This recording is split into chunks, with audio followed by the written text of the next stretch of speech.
Okay, so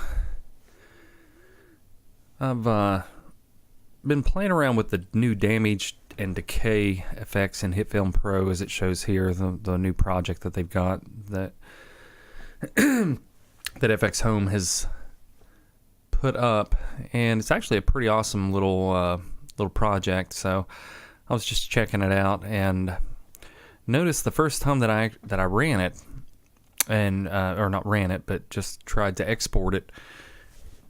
It exported extremely slow at about, I think it took close right at 12 minutes to export out in its standard project settings, and that's exporting 1080 YouTube based on the standard settings there too. I've actually uninstalled, reinstalled Hitfilm Pro, and I'm running it an i7 7700K overclocked to 4.9 gigahertz, and also have Corsair Vengeance 3000 memory, 16 gigs of that, an EVGA GeForce GTX 1080 Ti SC Black Edition, and I'm kind of running that standard. I sometimes will overclock it, but I'm actually not overclocking it now and haven't for a little while. It works stable overclock too, but with the 1080 Ti, don't really need to overclock too much. And you'll have to excuse me a little bit for a cold, and I just got through eating, so still trying to digest. So anyways, in the project, it's set up as a right at 30 frames per second, 29.97 at 1080p. There's no audio. I mean, there are audio files for that, but or not audio files, but audio tracks, but they're not actually used. It's all just empty audio. So as you can see here, this is the main view, and I'm using I guess it's Javert, if that's how you pronounce his name, I think, from FXHome. I guess this is the layout. When you save your project, it actually saves the project layout if you have that set in your options. Right here. So, and apparently it was set in that. So it's got the histograms on my second monitor, which you cannot see right now, and on my primary ultra wide, it's what you're actually viewing. I do have under options playback quality set to fastest, resolution set to half, paused, and the resolution and quality are all anti-aliased and final. It's set at 16-bit float for the color depth, and right now I've got up the main comp, and as you can see, I'm dragging, and it's responsive but very slow. There's a lot of particles and lighting effects, and quite a bit going on. Heat distortion, embers for the particle effects, clouds. So it's got quite a bit. It has some grading, and it's actually a pretty awesome looking video. So if I click, you'll see how quickly it takes.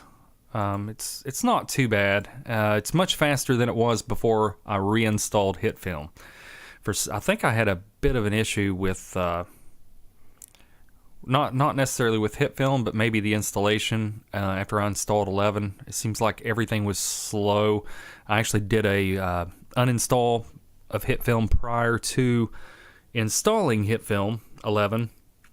And this is Hitfilm Pro, as you can see up here. I have that licensed. So since the new install, and what I ended up doing was going into program data and clearing out the FXHome directory and anything in there Hitfilm related.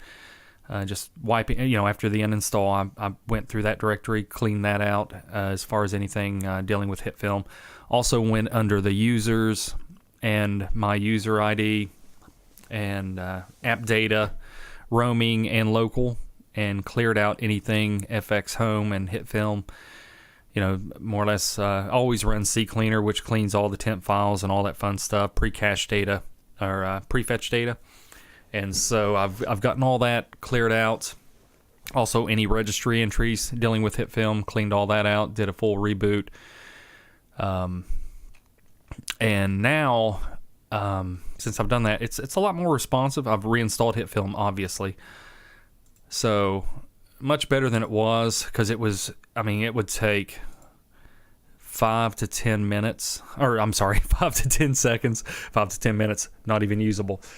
But it would take about 5 to 10 seconds if you would click on the timeline anywhere before the screen would update here. And not that that's unusable, it was just extremely slow. And so just as a test, I did test this just a minute ago, and now it is running much better. It's still not where it needs to be. We had another forum member, and I cannot think of what his name is while I'm making this, but he has a system that's comparable. He's got a 1070, and I think it's a 6700K or a 6700, and I've got the 7700K and a 1080 Ti, and of course he has 32 gig of RAM, whereas I have 16, and I think his was 3 minutes and some odd change for rendering time on his export. My initial one was 12. I just tested it a few minutes ago, and it actually came out to 4 minutes and 12 seconds. So it's much better now. I'm going to go ahead and run through this again. The issue that I still have with this is, and this project does have quite a bit of particle effects for like dust and embers and lighting and all kinds of neat details, clouds and lens flare. It's got the anamorphic lens flare set up on the actual for the more or less for the design on how he did the like the heat effect, not necessarily heat distortion, but the almost to create the kind of glowing fire. There is some glow also added to this project, and some other things. So it's not it's not a basic project. It's quite entailed, so a project like this is going to be a good chugger on a system. It's going to take quite a bit of processing power to not just edit this project, but also on playback the same way. If I even try to play this back, which I have not honestly even tried, I was just playing with it. So if I try to play this back, as you can see, it just due to the fact that I've got this set to the playback quality set to fastest and the resolution set to half, so none of the effects are actually being rendered live. So all you get is the main graphic for the biohazard pick, and of course the background. None of the effects are shown.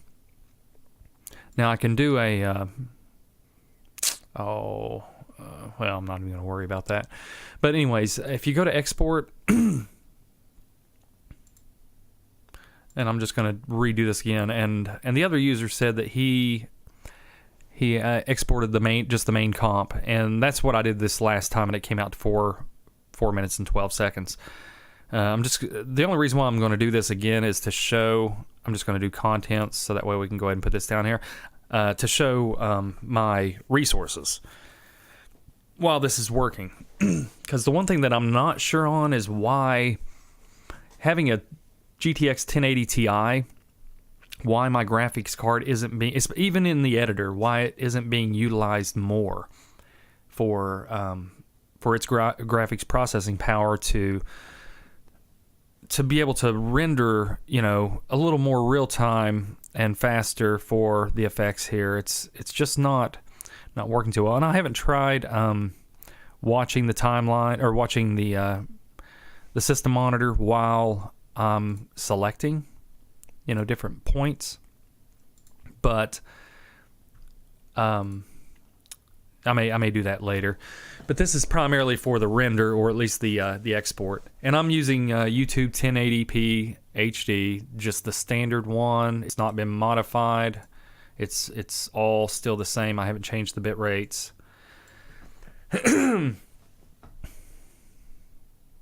That I remember. Maybe I have. We'll find out here in a second. I'm sure someone will. I'm going to post this on the forum, the FXHome forum, just so they can see how this works. And I possibly could have maybe modified that to make it. I mean, I guess it would be constant bit rate then, but not sure why that would be 16 for the max and the target. But then it's a variable bit rate for the encoding. So anyways, so I'm going to go and export this. I'm going to bring up the system monitor here. That's the other thing too. I'm just curious, being the nerd that I am. I kind of want to know, why are there two different rendering clients or render clients running all the time in Hitfilm? And that's not an issue, just curious. It does have JavaScript. QuickTimeWebEngine process is running also whenever Hitfilm is running.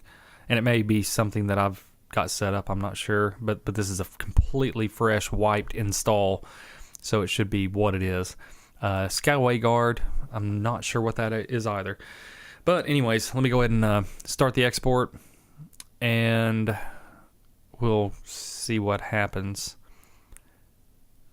here. So I'm just going to go ahead and start the export.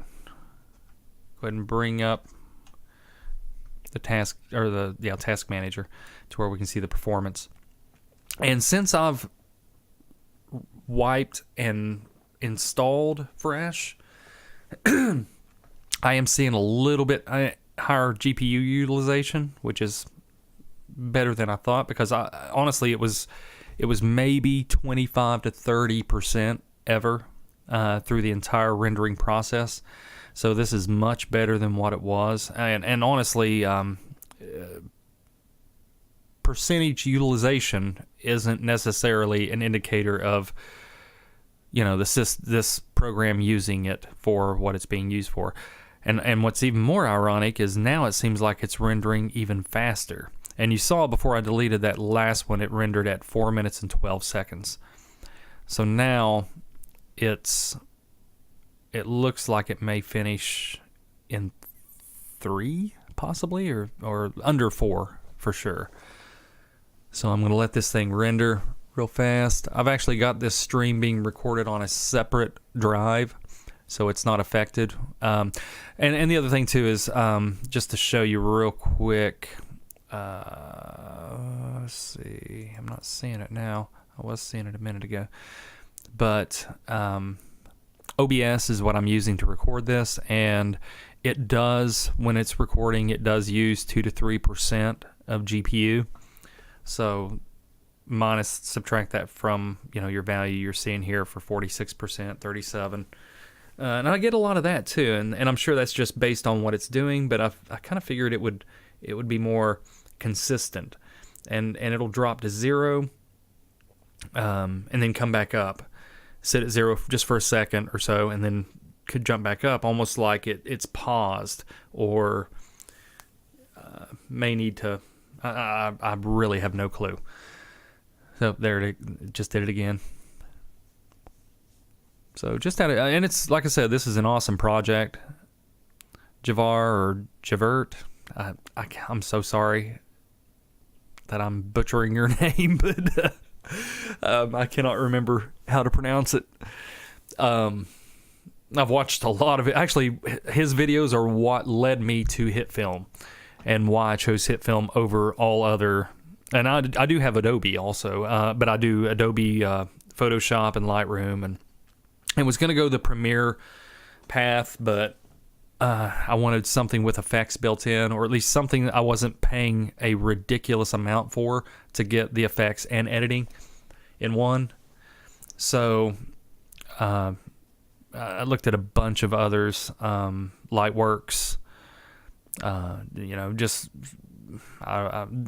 DaVinci at the time. I was looking at DaVinci but they had just implemented their, I guess, effects system, and it was in its infancy stages. So I chose Hitfilm, and I really like Hitfilm. There are some not bugs, but issues and just workflow things that you have to get used to, and workarounds to do for certain things. But just finished.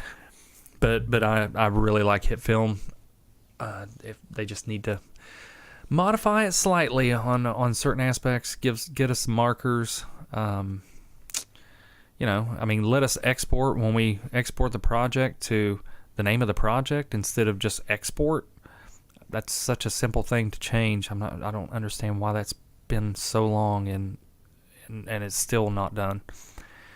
And I know they have a short, it's a small group of individuals that actually work on this software, and it's pretty admirable what they've done. It's incredible software, and as you can see from this project, it's pretty impressive. So there's some amazing things you can do with it. But that's pretty much it. As you can see, my GPU's dropping back down. If I go down through here and if I just do it based on utilization, there's really not much being utilized now, which is interesting. Just the basic Windows stuff. 0 out of Hitfilm. Memory doesn't seem to be used too much, and I'm running 16 gigs. CPU, still, we were seeing 30s, maybe 40, somewhere around there. So, but yeah, that's it, and it exported at 335. So the second time around, it actually exported, what is that, 25, 35, 37 seconds faster. Not sure why. It's interesting. So, like I said, it's a great piece of software. I've just got some questions on, I have such a great video card for something like this. I kind of want to use it to its full extent, to make this smoother, to get things working better, to export faster. And it just seems like there's something just not right. And it could be my system. There could be something on it that's running in the background, and I've went all through the services and processes, and I've not been able to find anything that's a smoking gun. Nothing's taking or hogging CPU resources or memory or GPU or anything like that. My system, knock on wood, is extremely stable, and I've not had any issues at all with this system. It's been excellent, actually. Running Windows 10 Pro, current build as of, 1804 or something for the version, as of today, which is December 14th. So, any tips, helps, suggestions? I'm curious, because I want to optimize this thing for some serious video editing. All right, thanks, guys, and greatly appreciate you watching, and hopefully you got something out of this.